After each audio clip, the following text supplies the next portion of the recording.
Well, thank you for having me, everybody. My name is Cara Reynolds. I'm currently the elected official serving Charlotte County School Board's District 1. I am up for re-election, so here I am, running again. A little bit about my history and background in case you're unfamiliar with me. I grew up in Ohio. I'm a product of public schools in Ohio. And I attended community college near the town that I grew up in for my first 2 years of school after graduation, where I received my Associate of Arts degree. And then I transferred to a small private college called Ashland University in Ashland, Ohio, which is a Methodist college. And I obtained my Bachelor of Science in middle grades education, focusing in social studies and language arts. In 2006, beginning of 2006, my fiance at the time, who's my husband now, we moved down from Ohio to Florida to start our lives. We chose to move to Charlotte County. We saw a lot of opportunity in this community and we're excited to be a part of it and the growth. So we moved here and I got hired at Port Charlotte Middle School and I started teaching 8th grade language arts. I taught there for 2 years, 2.5 years, and then I switched over to Punta Gorda Middle School in 2008 when the new school was built after Hurricane Charlie. And I taught 8th grade language arts and U.S. history there for about 5 years. During that time, I had 3 sons, and any moms in the room or dads in the room who have small children know that it can be challenging to have young children and work full-time. But while I did that, I also obtained my Master's of Education in Curriculum and Instruction. But after my 3rd son was born, I went back to work, to teaching, after my maternity leave, and I finished off the school year, and I was kind of struggling to juggle everything at that point. My husband and I had started a business with his family, and he was working 14-hour days, 7 days a week, and it was a lot. So I took a leave of absence from teaching for a year, and I worked with my husband at our business at the end of that year, doing some data entry, and then it turned into finances and payroll and HR, and I never left right away, and I didn't go back to teaching. However, education is my passion. I went to school for it, I love it, and my intent was when my youngest son went into kindergarten, I would go back into education. And it just so happened right around that time, the gentleman who held my seat before was retiring. And when I looked at our current school board at the time, I realized we had nobody sitting on our school board who had ever worked in education. So if you've ever worked somewhere and you had a boss who's never done your job before, it can be really frustrating, right? Because they have no idea what it takes to do your job. And I thought it was critically important to have at least one voice on that school board who had been in education and has experience with education. So I ran because of that. It just so happens I'm also now the only person on our school board who has any children in our schools. So right now I have a 9-year-old, a 10-year-old, and a 14-year-old. So next year I'll have a kid in high school, a kid in middle school, and a kid in elementary school. So I'll cover all the grade levels.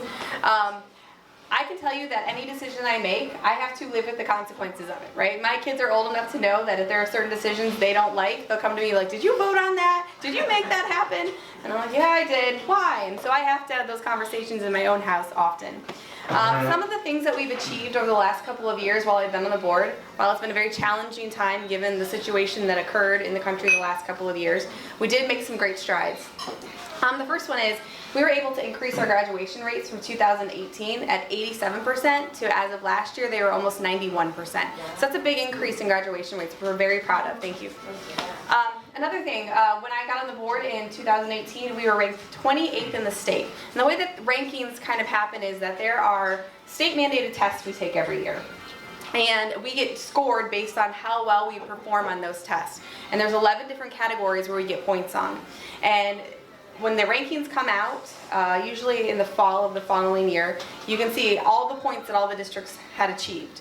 And in 2008, we were ranked 28th out of 67 districts, and as of last year, we were ranked 13th out of 67 districts. So again, we've made improvements in how well our kids are performing, and it's everything from graduation rates to bringing up our lowest performing kids and raising them up higher. So there's a lot that goes into giving us those scores and those quality points. Some of the other things we've done, safety. It just recently was the anniversary of Marjorie Stoneman Douglas and the tragedy that happened on the other coast a couple of years ago.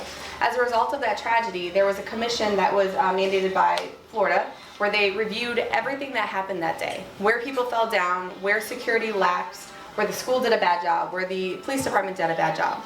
And the commission came out with this very lengthy report that kind of identified for school districts what they can do better to keep their kids safe.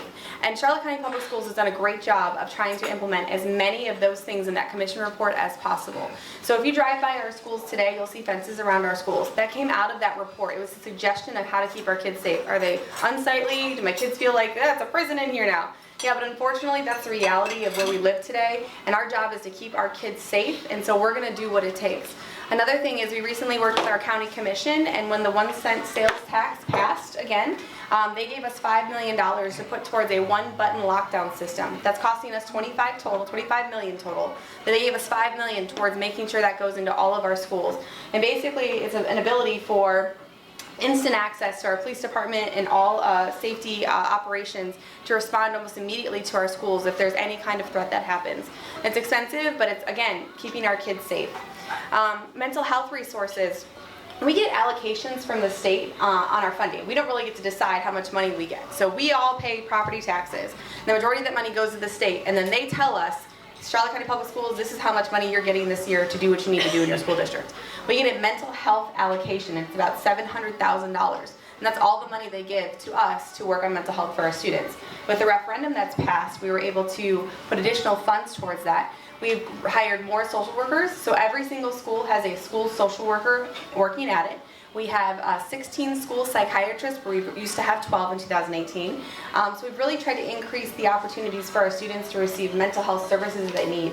And the reason why that's so important is because in 2021, the Association of Pediatric Psychologists came out with a report, and they declared that there's a mental health crisis for children in the United States. And that's attributed to a lot of different things. But mental health has to be a focus for our kids. They are suffering and they are struggling, and we need to do everything we can to help them and assist them. And the school has kind of become that place where that happens. Some of my goals going forward, I want to continue to see mental health be a priority in our district. I want to see more guidance counselors at our schools. Right now we have more guidance counselors, or too few guidance counselors for how many students they're serving, so I'd like to see more guidance counselors, and also allowing them to do their job, because oftentimes guidance counselors become testing coordinators, and that should not be happening. I would like to see more advancements in our career and technical programs. I got a couple airport authority members here, and it's been an amazing partnership with them the last couple of years. While we've gotten our airframe and power plant program up off the ground, which is actually happening at the airport site. We were able to get a grant to make that happen originally. We have full enrollment in our programs, and we're looking to expand. And so we're currently working with them to get a $3 million allocation from our state legislature, which is right now going through negotiations. If you're following any of the budgeting following any of the budgeting process, right now we've got about 1.5 million appropriated for the growth and expansion of that program, and we're hoping to get that other 1.5. There's more, but I'm running out of time, so I'll stop.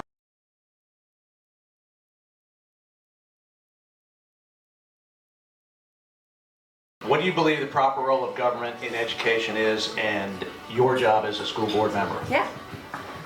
So my job as a school board member is really dictated by state statute, and I took an oath to uphold the laws and constitution of the state of Florida and the United States of America. And I think it is critically important that we follow all of those rules and laws.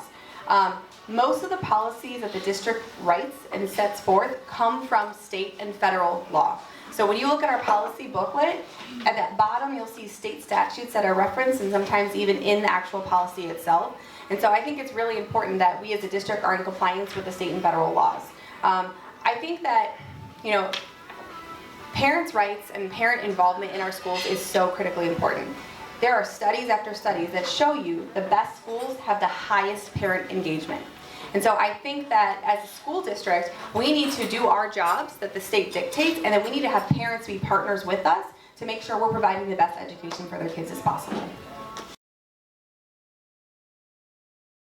So you want parents involved, but your meetings are during like at 5:30, where why don't you have the meetings later so parents can actually get there?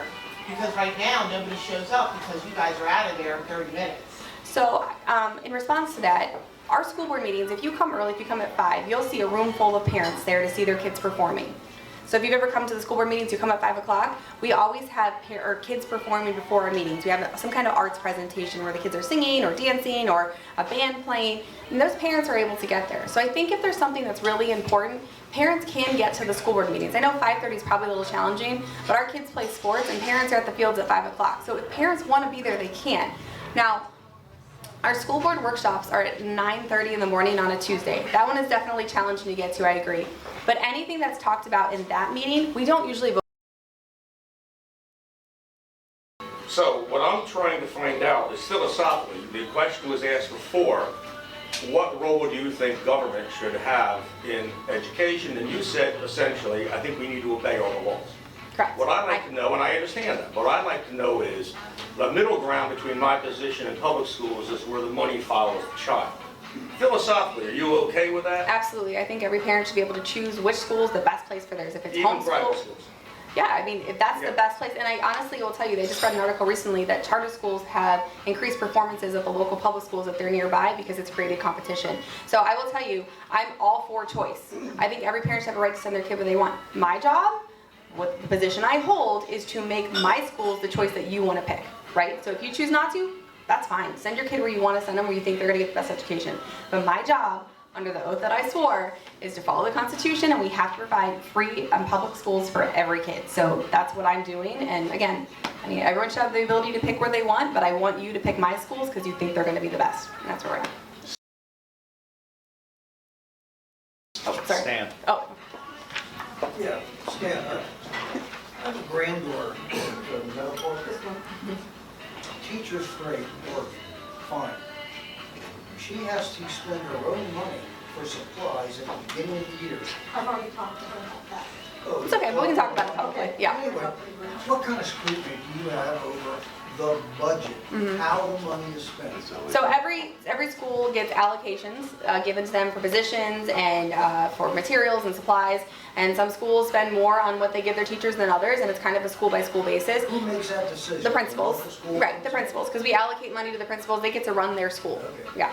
So and the state used to also allocate money for us to be able to give. I think it was like $212 every single teacher got. And like as a teacher, I used to go to spend 200. Was it 300? Yeah. Okay, let's say $300.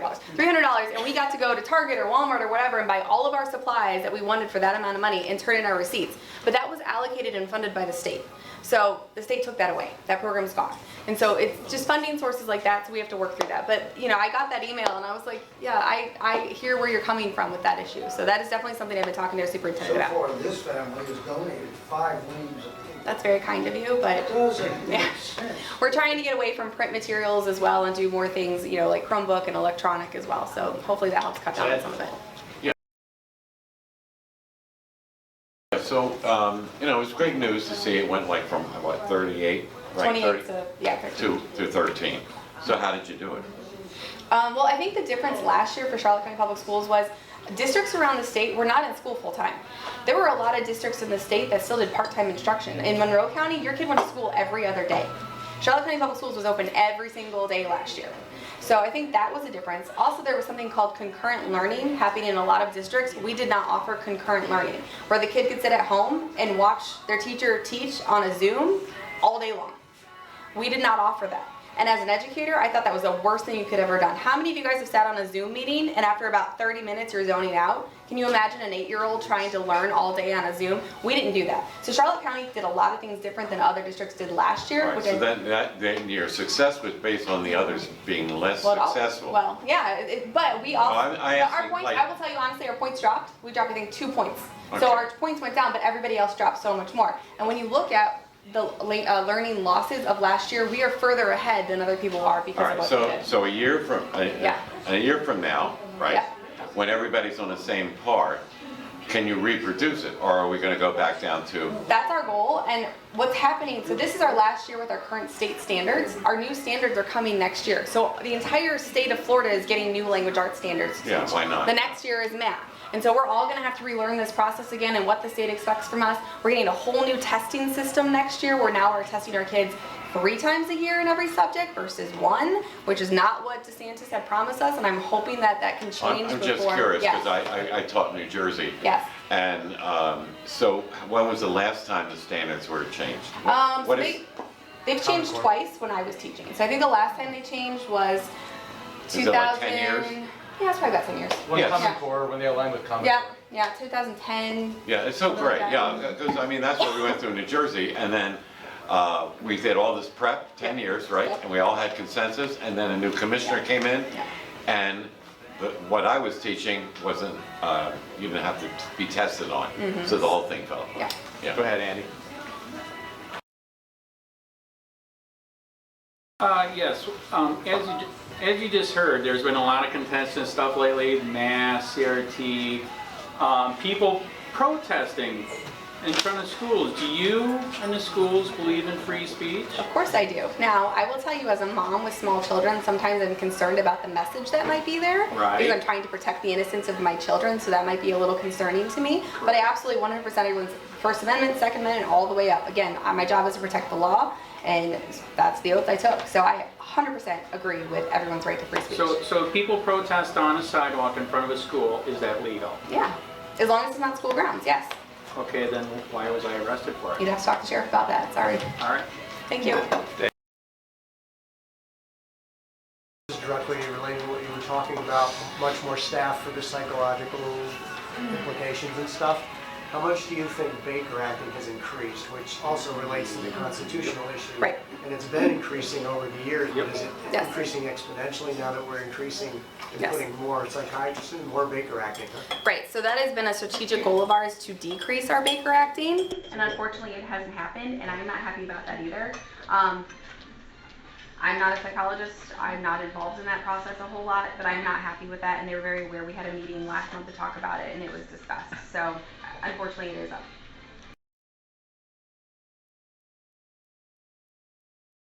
Given your being the person with vested interest in children and as a teacher, what did you bring to the board that changed from when they didn't have anyone like you there? That's a really great question. No one's ever asked me that before. We've had a lot of conversations over the years where an idea was brought up or language in a policy, and I'm like, that's terrible. That's never going to happen. It's not practical. So I've been able to bring, I think, that perspective to the conversation. Another piece of it is we get to do executive session when it comes to bargaining only, which has to do with basically teacher pay and staff pay. And I'm definitely the advocate for trying to get our pay rates up, because I think we all know, especially in this climate, I'm an employer in my private life as well, trying to recruit and retain people has been challenging. So I've definitely been an advocate for trying to get our pay rates up. And again, that comes from a teacher's background, understanding that somebody with a master's degree, there's a lot of opportunity out there right now. And we want to try to keep those people in our classrooms. How would you attempt to get parents more engaged in school board meetings and to inform them of what's going on or coming up? Okay, well, what I've already done is I post after all of our meetings, I post on my Facebook page. I have a Cara Reynolds Charlotte County School Board page.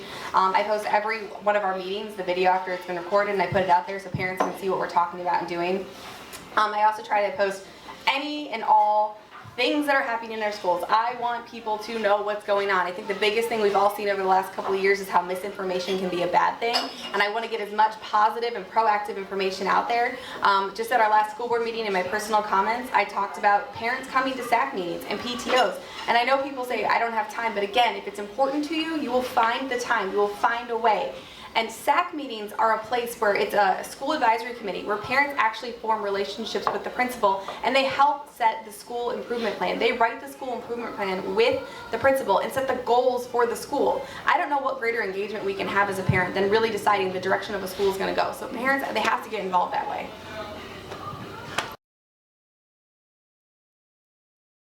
Hi, how are you? Hi. Would you agree with changing the workshop time to a time that could be attended as well? You've seen the inner workings of this, and I haven't seen them in person, but I do think it would be disruptive to have the parents be there, or maybe people that would be like the PTO types coming into the meeting where they're actually able to engage as you're making the sausage, so to speak, instead of just having them react post-meeting. Would that be valuable to you? And if so, can you please propose the time changes to the later time for both meetings? So I have something else that I'm working on that kind of ties with that. So when I ran 4 years ago, one of my big things was transparency, right? People need to be able to get to the meetings and see the meetings. I 100% agree with you.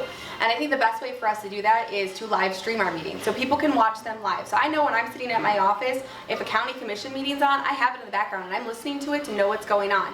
And so I want to, as a Charlotte County Public Schools, live stream all of our meetings so parents have that instant access to what's happening. The problem was our facilities and if you've ever watched one of our videos, very outdated systems, very bad quality, everything.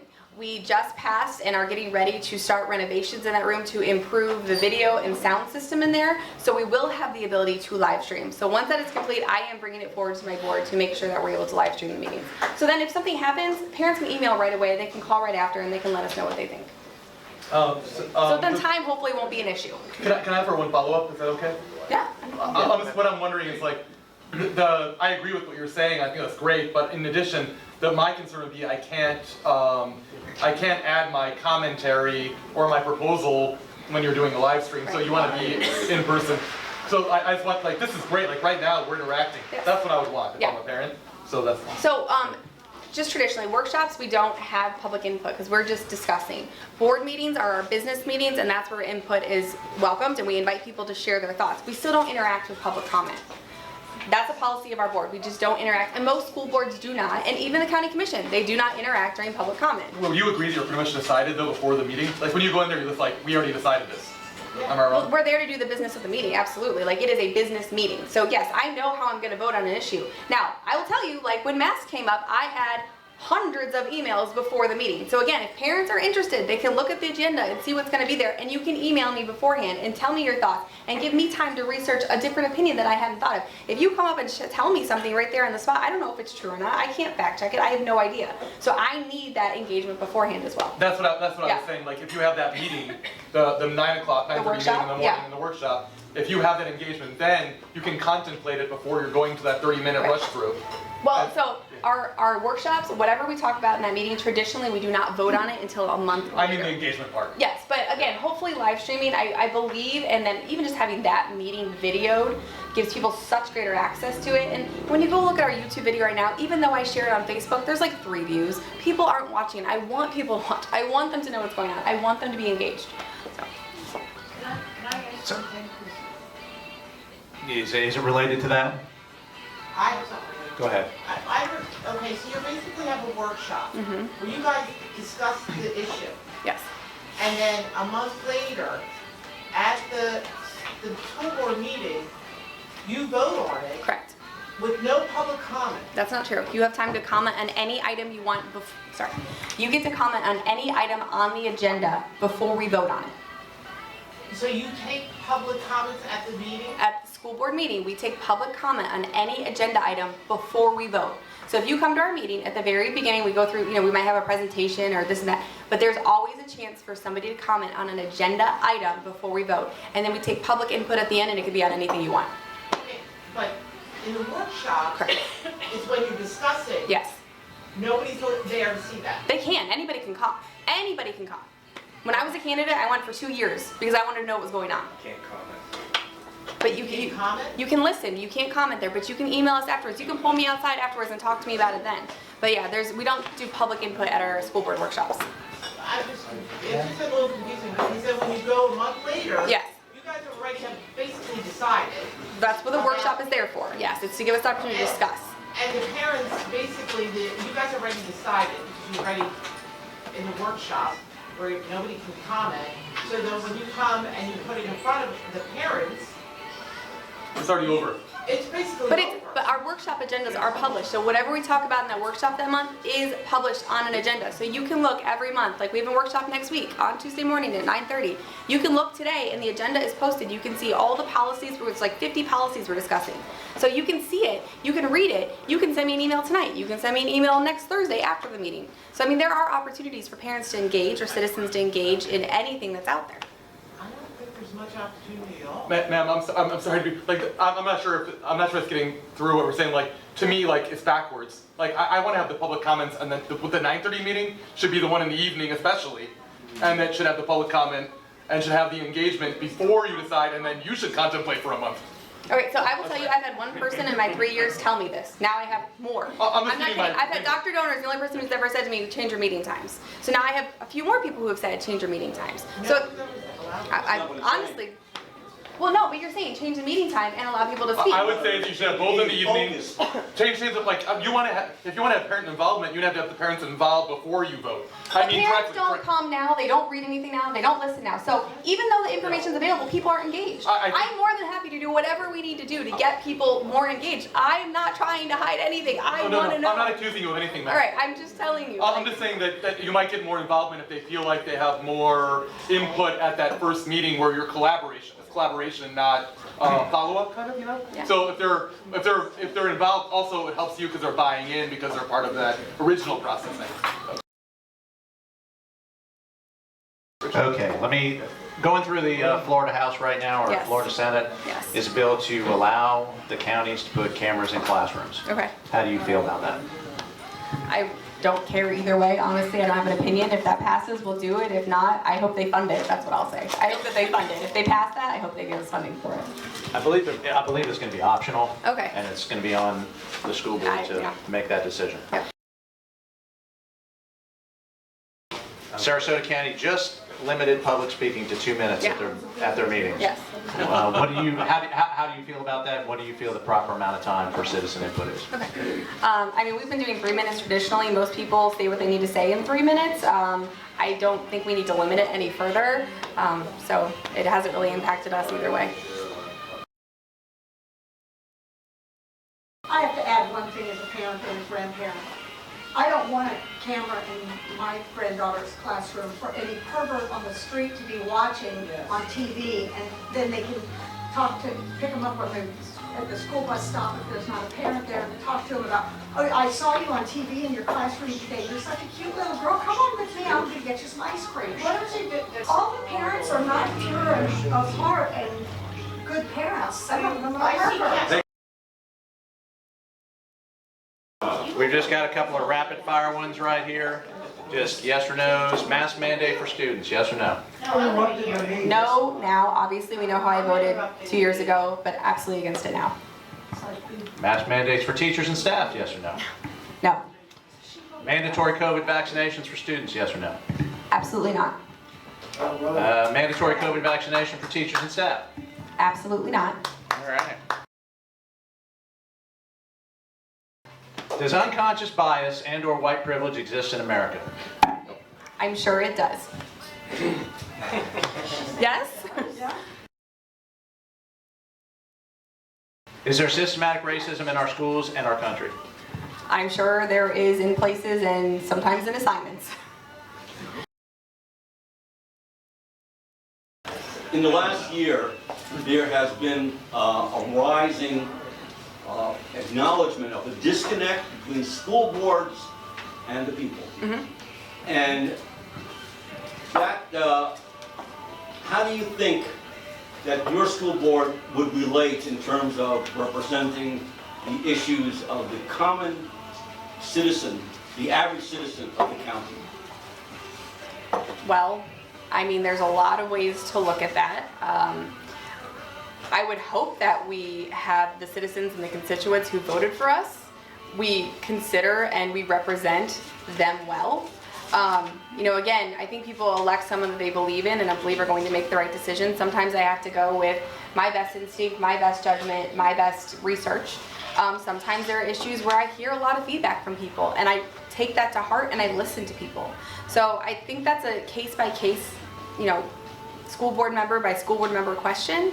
Again, I've tried to do everything I can to make myself available to the people of this community. Anytime I'm asked to go somewhere or speak, I do, but it's not because I want to talk so much. I want to listen to what you have to say. You guys raised a lot of great concerns and issues for me tonight to consider and bring back to my board as well. The meeting time changes is really important. I heard that from multiple people, and I agree. If that's something, I would like to see if maybe live streaming our meetings would solve some of those issues that parents have. I know as a parent right now, there's no good time for me to be anywhere. It's hard for me to get places, and I feel that's true with a lot of parents. So I hope that I do a good job representing the people. I hope that I do a good job of listening to concerns. And again, even if I don't always agree, I try to respond and be respectful and polite and let you know why I feel that way. So. David.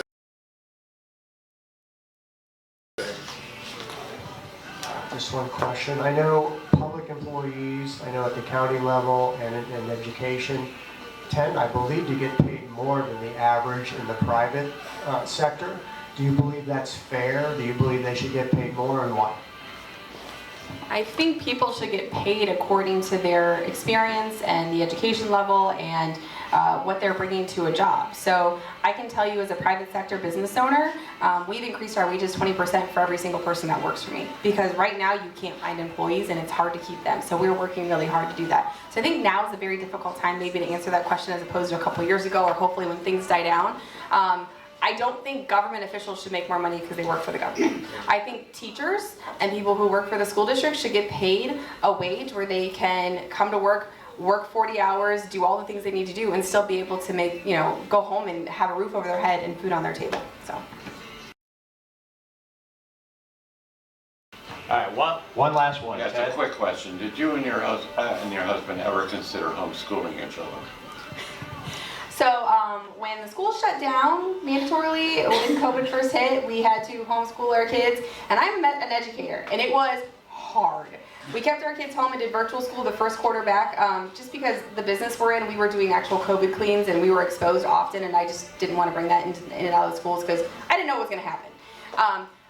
Again, the hardest thing I've ever done. I have friends who homeschool their kids, and I am in awe of what they're able to do. It works for some people. It would not work in my family. Thank you. Honestly. No, thank you. Yeah. Cara, thanks so much. All right. We appreciate it.